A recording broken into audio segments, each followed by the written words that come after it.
Guys, once again, meron tayong welding machine na ginawa rito. Ang sira nito, itong relay. Ayan o, patid yung isa niya. Nagpalit tayo. Ngayon, nung pinalitan ko to, nag-iinit yung ito niya, yung kulay green.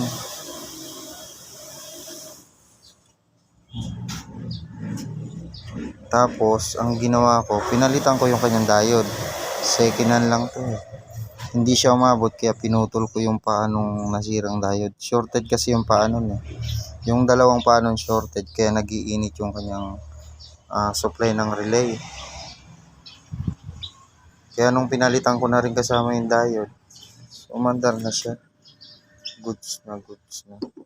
Saksak natin.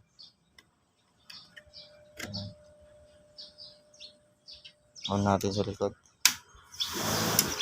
Ayun o. Gumana na siya ulit. 1 GBP.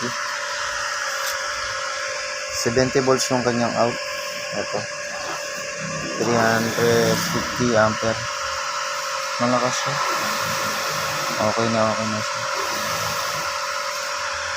Relay at saka diode lang ang sira.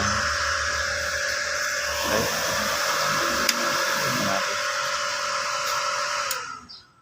May delay siya kasi yung capacitor may laman pa.